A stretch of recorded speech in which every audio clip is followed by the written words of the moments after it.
I'm Dr. Laura Murillo. I'm so excited to have our two guests today. And this is certainly something I like to call serendipity, synchronicity, or something, because I remember having a conversation with our former chairman, Arnold Gacita, who's the chairman of the Petra Foundation. He's going to talk to you more about that, Petra Cares, and Judge Andell, Judge Eric Andell. I had separate meetings with them. Both of them were describing just an opportunity, each of them going in different directions. I took that information, connected them, got out of the way, and now they're here on today's program to tell you more about what they have created in partnership with Lone Star College and a lot of other people. So first, let me start with our former chairman, Arnold. Thanks for being with us. Thank you, Laura. Thank you for having us on. Always, and so proud of you as an entrepreneur, as someone who came here as an immigrant. You've got a phenomenal story. And what is most impressive, Arnold, is that you make time to give back in a very strategic way that is changing lives. And now, in partnership with Judge Andell, who serves on your board, you all have created something that will have lasting impact on these individuals and overall as part of a strategy to help others thrive and succeed. So tell us what happened. Well, I think it was one of those God things, right? It's not even a coincidence. It's one of those God things. I've always believed, and you know this, that if you are blessed, you should give back. I believe we're distributors of God's wealth. I tell people all the time, I'm a capitalist, but I'm not greedy, nor should anybody be greedy, right? If you are blessed, you should bless others. And so I wanted to open up a foundation, a charity, and we put together an incredible board of very well-known people here in Houston. And we started moving forward with a charity that was going to build an orphanage somewhere around the world every year. And we were also going to feed the homeless, right? I don't want to say a very typical thing, but there's a good friend of mine in New Orleans that does something very similar. And my idea was to copy that here in Houston. In conversations with you, which everybody should always have conversations with you, you recommended that I speak to Eric Andell, and obviously you had that conversation with him. Eric comes to speak to the board, pretty much, not in these words, but pretty much says this: that's nice and that's pretty, but if you really want to impact and change lives and generations to come, it's not that sexy. Here's what you should do. We did not know in the board this problem existed. I think in everybody's mind, you always knew foster care, and you thought, okay, well, foster care, children have been taken away from their parents for whatever reason. Somebody's taking care of them. We didn't connect the dots to what happens year after year, and after a certain point. So Judge comes in and tells us, look, when these kids either graduate or get a GED or quit college for that matter, they're on their own. They're out of the system. 90% of them will not go to university. Within 3 years, 80% of them are either dead, in jail, or homeless. The average life expectancy is 23 years. And here is this group of kids that basically, just because of the way the system is, have been abandoned.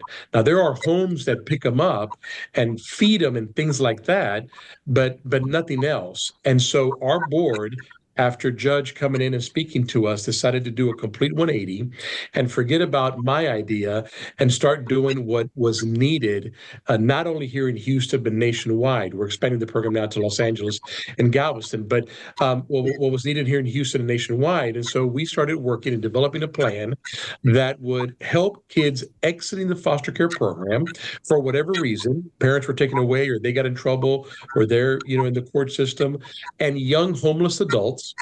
In a partnership with Lone Star College, we bring them to Petra.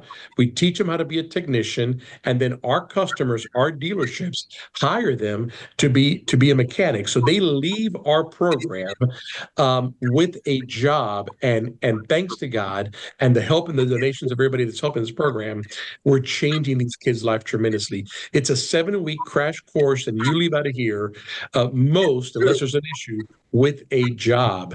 And we could have done it without God, you, and the introduction to Eric, and Judge coming out here and slapping us around.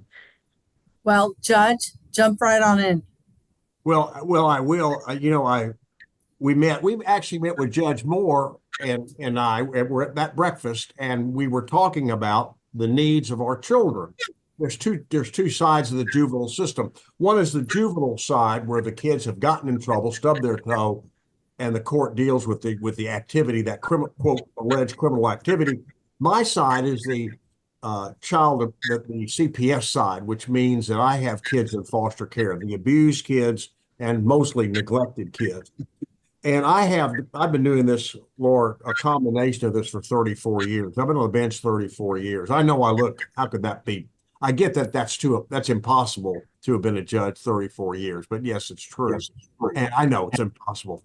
And, but I've always known that what the breakdown is that at 18, they've improved that programming, I have to say. And part of Petra's success is that CPS has improved that programming to keep the kids in the system while they can stay in the system while they continue this program, which does provide housing and other elements that we're not going to get involved in with the Petra care part of the program. So I drove out. You called me, actually, and gave me the phone number. You gave me Arnold's phone number and said, will you meet with them? And as you know, Arnold, Laura says jump. It's a matter of how high. We're not right. There's no question. We're not talking about if we're going to do it. So, Laura, I went to some place in the county that I've never been to before, and the GPS didn't even know how to get me to Petra, but I got there. And this was not dissimilar to other folks that I've met with. When I walked in, it was chaos. And the reason it was chaos is because there's so much to do. It's overwhelming. You could start a program that would buy a kid a cup of coffee every Friday, and it would be welcome. I mean, there's nothing they're like sponges. There's nothing you can't do for these kids that wouldn't be received extremely well. But it's never been systemically done. I've never been part of a program that had a beginning and an ending self-contained. So when I went out to the talk, that's kind of what I was saying, what Arnold was saying. I talked more present tense, like the kids we have right now that are getting ready to be kicked to the curb. That's my term, not anyone else's term, but it's vivid enough for everyone to understand. If it's a female and we're expanding our program, thanks to Arnold, to young women, they're just short of being trafficked. We know that. The predators wait for them to leave the facilities, leave their foster homes, and offer them the world. And next thing you know, we've got a trafficking issue. So when I talked to the board, I said something concrete, something that has to do with education, something that has to do with ego, self-satisfaction, and some measure of success. I didn't define it for them. Matter of fact, this is not the first time I met with any group. The odds of something happening are not very good. It's overwhelming.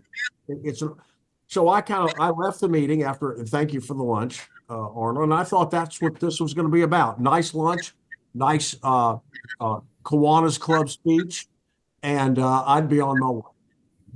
And I get a call when I say not too long ago. I'm speeding the timetable up. Arnold said, "Well, here's what we're doing," and I'll be doggone. We've had how many graduation classes now?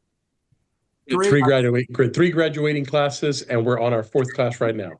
And we're talking, Laura, we're talking about kids that you wouldn't have bet, they wouldn't have bet on themselves. If you had asked them, where do you see yourself 5 years from now? They say, at best, I can see 5 minutes from now, but 5 years from now?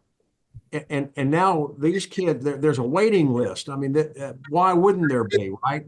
We get them driver's license. We get them a job. They go to college. These kids are in college. Whenever I make a speech, when I go out to see the matter of fact, I invite you, Laura, to come out and see while they're in class, while they're in the class. It's just terrific.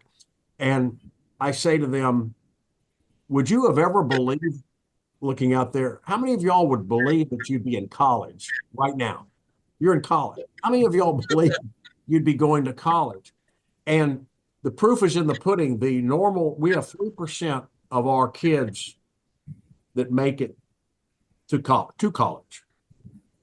And after that, what's the graduation rate? It's almost nil. It's It's nationwide. The graduation kid of foster kids that have been adopted is 2% nationwide. Right. And our graduation class, where these are kids that have not been adopted and are in some situation, we're right now at a 58% graduation rate. We have an attrition. It is phenomenal. We have an attrition. Of course we do. These kids have a lot of habits that didn't start yesterday. And we are working through that and processing that. And we've even expanded on the side. We brought in a few juvenile kids now so that we can expand our universe. It's the same kids, Laura, CPS kid and a kid in a family that has these juvenile issues, the same families. So that's how this all began. And I know it's only begun, and that's the truth. So I want to thank both of you, Judge Andell, Arnold, for doing this. I look forward to seeing you all at the big gala. And I know there's still a lot of needs. So if you want more information, you can certainly visit Petra Cares. You can find them online.